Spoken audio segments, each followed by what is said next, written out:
How you doing? Duff here. Another morning commute.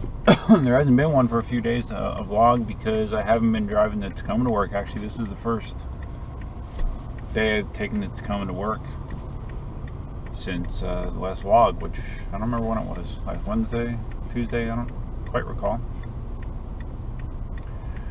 So anyways, yeah, here I am. I've been doing various projects, as always. Had a hell of a time replacing the starter on my 99 Tacoma over the weekend. It was a huge mess, where in the end the problem could have been more battery related slash ground related than anything. In the end, I wound up pulling the starter, putting in the new starter, that starter not working, taking it out, taking them both to AutoZone, and then having them test both starters. Both tested fine, but the battery that I brought with me tested bad, so I got a new battery. So long story short, in the end, the truck has a new battery, a new starter,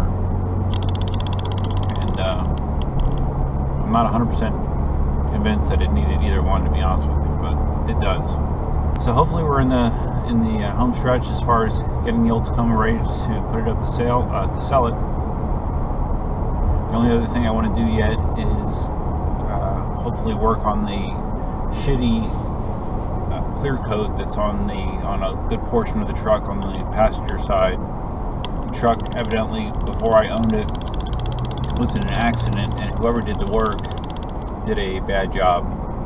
And as a result, the clear coat in those areas that were repainted is peeling off. It looks like crap. So I'm hoping it's peeling off and it's discolored. So I'm just hoping I can make it look at least slightly better by wet sanding it. We'll see. And Cindy's been helping out with cleaning it up. She cleaned the interior the other day, and she's going to probably be cleaning the exterior today. Over the weekend, we got another bunch of the upgrades for this truck. We put mud flaps on. Cindy installed the blackout lettering in the tailgate. Got a chrome tailpipe. Got the Nerf bars put on. And Tuesday night, we installed the tonneau cover. I don't know if you can see it out the back window. Probably not. And again, that was just like most things. It was frustrating for me. In this case, it was annoying because the instructions weren't great. Pictures were really hard to see, and I made some mistakes as far as which bolts went where, and we eventually got it sorted out, and it looks good, fits well. It'll be easier to open and close than the trifold design that's on the 99 Tacoma. And then as far as upgrades go for this thing, that's pretty much it. The only other thing I want to get done is get the front windows tinted to match the factory tint on the back windows. And after that, that's all, as far as I'm concerned, the truck really needs. I'll be good to go. I thought it was really interesting yesterday that Ted Cruz and John Kasich dropped out of the Republican primary for president. Especially since Cruz was saying all along he's in it to the end, and Kasich has said that as well. So I'm not sure what changed yesterday. If Republican leadership talked to them, made some sort of deal, told them to get out, but they're out, leaving just Donald Trump to be the presumed Republican presidential candidate. And everyone's already presuming that Hillary's going to be the Democratic candidate, which is unfortunate. The whole way the electoral process in the United States goes is just really, really stupid, if you ask me. You know, take away the corruption. Well, actually, the corruption's all related, but you know, the way that money basically controls who gets elected in the United States. But also the delegate system. You know, instead of people's votes counting directly, you have this delegate system, which just makes no sense. Where delegates are supposed to vote for the candidate they were chosen to vote for, but they don't have to. And then to make things even stupider, the super delegate system, which aren't not dictated by any voting whatsoever. It's basically whoever, has the biggest wallet gets those votes. Whoever pays for the superdelegates gets their votes, which is insane. I don't understand how that ever came to be, but it's the way it's been for a long time, and Hillary is taking full advantage of it. So obviously in a presidential election, if it went down to Trump and Hillary, I would have to vote Hillary. But I would much rather vote for Bernie Sanders, even though that does not look to be a very strong possibility. And the funny thing about Donald is, because I've been a long-time Stern Show listener, and Donald Trump's been behind one of those new Camaros right now, looking at the back end of it. It looks like it's probably a base model. I don't really like the what they've done to the rear fascia of the car. It looks Japanese. It's not. It's lost its resemblance to a Camaro. If I didn't see the Chevy bow tie on that thing right now, I would think it's a Mazda almost. It just, I don't know. Front end still looks okay, but the back end not so great. Those of you that see my videos or perhaps read my blog know that I was going to buy a Camaro at one point. Before I got the SSR, I actually was all in on buying a Camaro. I test drove one. I was just kind of trying to figure out the way to do it financially, and I eventually decided, instead of spending, it was going to be damn close to 40 grand for a new Camaro, I got the SSR instead, which I think I paid 24, 25 for. So I do like the Camaros, but I don't know. I don't really like the latest and greatest styling changes that they've done to it. I know they keep up in the bar as far as technology goes and engine and all that kind of stuff, but it's losing its throwback look to me. Of course, they've kind of done the same thing with the Mustang as well, so maybe they're just trying to keep up with the Mustang, thinking that's what people want. But as far as what I want, I kind of like the retro look more. You might be able to see it in the back there. The front end, I don't like the front end either. It's just, ugh. I don't know. It's not an improvement as far as I'm concerned. But I don't think Chevy really cares what I think, so. Alright, that's it. Last time when I had the GoPro in the truck after leaving the gym, I talked about one of my pet peeves at the gym, which is people using their cell phones all the time, using their phones more than they're exercising while they're there, which drives me crazy. Another peeve of mine that I got to witness today was when people don't put their shit away after they're done using it at the gym. You walk in there and there's plates like scattered all around the floor. There's dumbbells on the floor. There's just shit all over the place. And not only is it rude, it's also potentially dangerous. If I trip over a weight that you left on the floor, it didn't belong in the middle of the floor. It wasn't, I didn't see it out of the corner of my eye. It's kind of ridiculous and inconsiderate.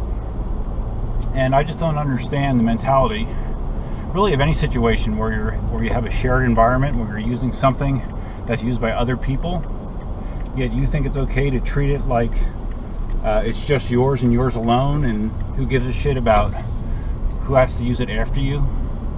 I just don't understand that attitude in life in general. Lack of consideration is something that I just really don't appreciate, don't understand, and don't think it's very cool. Another one, along the same lines, the same as leaving stuff around, is abusing the equipment.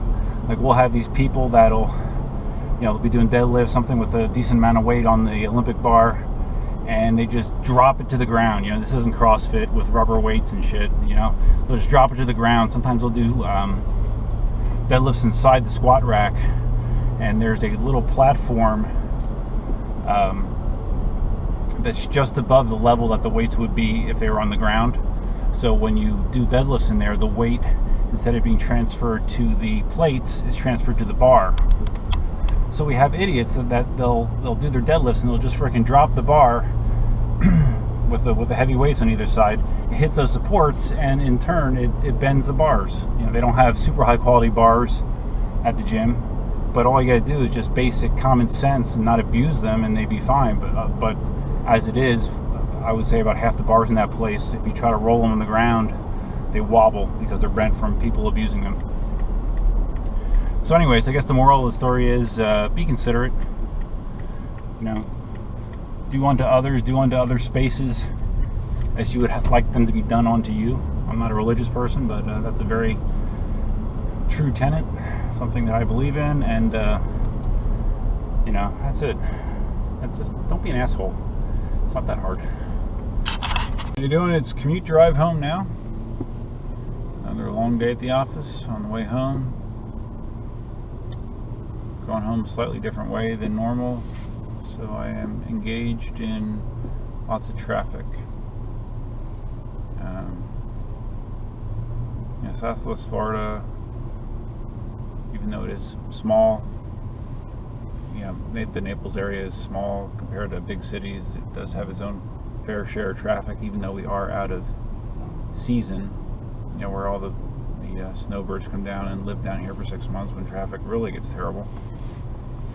But it's bad enough as is. I'm making a pit stop on the way home to Dunkin Donuts to get coffee. Something Cindy and I really enjoy is Dunkin Donuts coffee, and we don't necessarily have to only have it in the morning. Sometimes we like to have it in the afternoon or even the evening, as is the case now. Plus, I'm feeling really hungry. Usually coffee will help knock down my appetite, so that's a good thing as well. Just waiting for the light here. Let's go. This light is crazy. This is 3-lane, well, 6 lanes total, 3 lanes each side, and I swear to God, the light at this intersection, I'm at the corner of Golden Gate Parkway and Livingston Road. The traffic on Livingston gets like 15 seconds to go. It's ridiculous. I'm not quite sure why they timed it this way, but they did. Oh, that's what I was going to mention. Last time I did much speaking or talking in the truck was when I was big on Vine. Those of you that aren't familiar with Vine, it's a video platform where you have all of 6 seconds to compile a video. And the way that you do it on your phone is kind of unique. You can just stop and start it by touching the screen. And when I discovered it, I went crazy on that thing. I was doing Vines all the time. I bet I have on my channel 150 videos maybe, something like that. And I did it pretty consistently for, I'm not sure, maybe 8 months, close to a year or something like that. And I just stopped doing it for no particular reason. Just, I don't know, just kind of fell out of fancy. And then, although Vine is still popular as far as I can tell. And also Periscope is another thing that Cindy and I kind of discovered, you know, late, I'm sure, compared to others. Nice. Yeah, Periscope, where you basically hit a button and you're broadcasting live to whoever wants to be a voyeur and chime in, and they can chat to you on Periscope.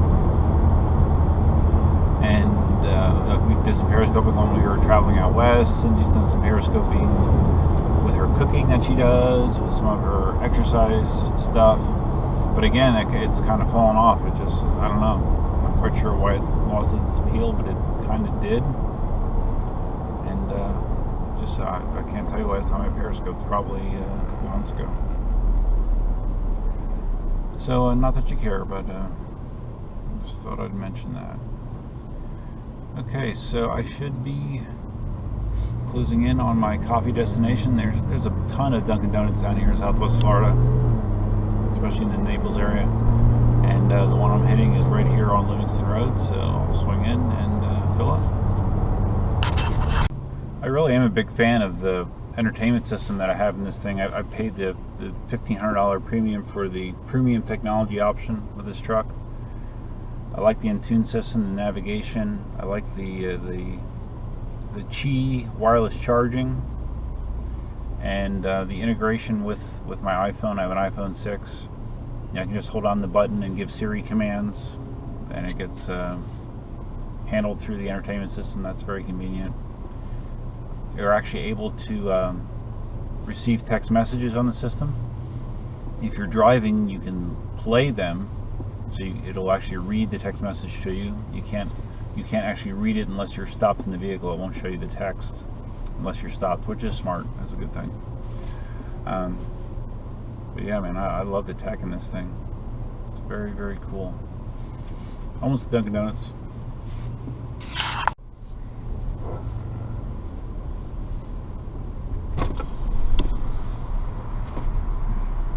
I'm here. This is a pretty nice Dunkin Donuts.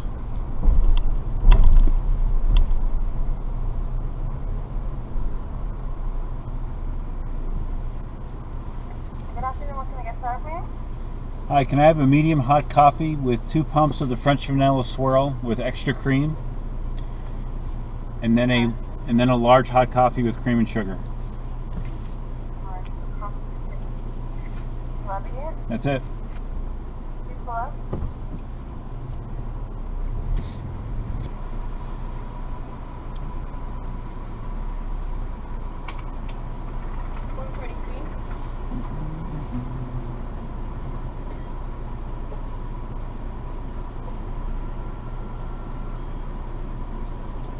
Thank you.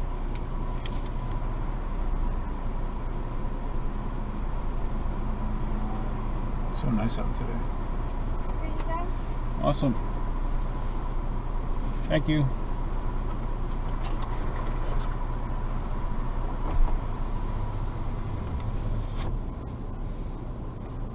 I think she thought I was talking to myself. Which I am, technically, I guess. I go with the standard cream and sugar route with my coffee. Cindy, she likes the flavored coffees. Since I've known her, I think she's probably tried half a dozen different varieties. And the current taste is French vanilla swirl. And if I would have gotten out 10 seconds earlier, I would have missed this wall of traffic.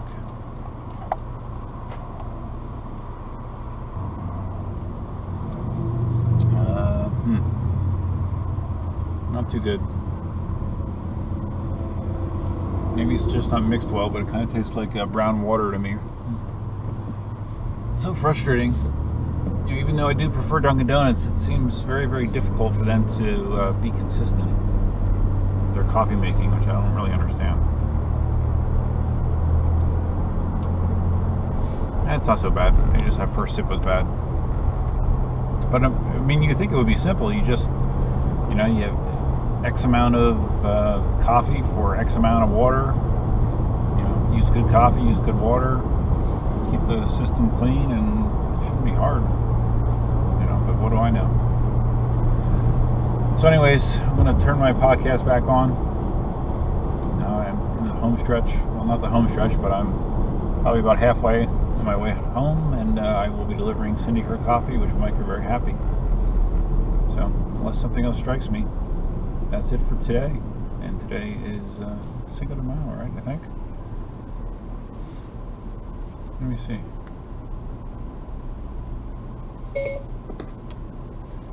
What is today's date? It's Thursday, May 5th, 2016. There you go. One of the nice things about my job is I usually am able to leave the office about 15 minutes early, like 4:45, which gives me a very small head start against the wave of work traffic that is coming out to the estates where I live. Which it sounds like an impressive place. You know, I live in the estates. It's actually short for Golden Gate Estates, but it's actually a very rural area. It's not ritzy or, you know, looked upon as anything impressive. Although there are some very nice houses out here, but for the most part, it's a very rural area where a lot of people that work closer to Naples actually live, because it's more affordable and you have, you know, some actual land and, it's a good place for the non-development crowd. But anyways, getting out that extra 15 minutes puts me just ahead of the curve of traffic. And just doing something as simple as stopping for coffee, that extra 10 minutes, whatever it takes, it sticks you. That 10 minutes costs you like an extra 20 on the commute on the way home, because then you get stuck in the traffic, and there's so many annoying drivers, man. It just drives me crazy. But anyways, I also want to mention, I've been trying to see what kind of gas mileage I can get out of this thing. Right now, my current tank average for this tank is 22.2 mpg, which isn't great. I've always, ever since I had my first hybrid, my 2007 Camry hybrid that has a mileage meter in it, I've always been conscious of how I drive, and I'm not an aggressive driver normally, and I'm not the type that floors it from the green light and then slams on the brakes at the red light. That's a good way to break down your vehicle much quicker than necessary. But anyways, ever since I've been in a vehicle that has a gas mileage meter in it, I've kind of learned to adopt my driving style to maximize the mileage I'm getting out of a car. Like with a hybrid, there's a very specific way that you drive where you get it up to speed, and then you just want to keep very, very steady speed. And that's the way the engine kicks into the mode where it's getting electric assist, which in turn kicks your mileage up significantly. Like we have Cindy has a 2007 Prius, and consistently when I drive it, I can get 50 miles per gallon or more. I think like right now in our current tank, I'm at like 52 miles per gallon, and it's all about the way you drive. The motor in this 2016 Tacoma, it's a V6. They call it an Atkinson motor, and I believe what I read was it actually is modified from the Lexus platform. This motor, a variation of it, is in some Lexus automobiles. But anyways, with that Atkinson cycle, it's the same thing. If you keep a steady pedal, the motor will go into this Atkinson cycle, which is more efficient. You don't have a lot of power, but you don't need it to maintain speed. So when it's an Atkinson cycle, like my real-time miles per gallon meter will read 30 miles a gallon. So I've been trying to keep it in that stage as much as possible. But like I said, right now my overall tank average is 22.3. So it'd be cool if I could manage to like squeeze out 25 somehow on a full tank. And hopefully it'll happen, so we'll see. Alright, I'm about 2 miles from home. Mile and a half, 2 miles from home, so it's probably enough for today. Today's vlogging covered a variety of topics. Maybe it was too long, I don't know. I'll do some editing. And that's it. Until next time, Duffman out.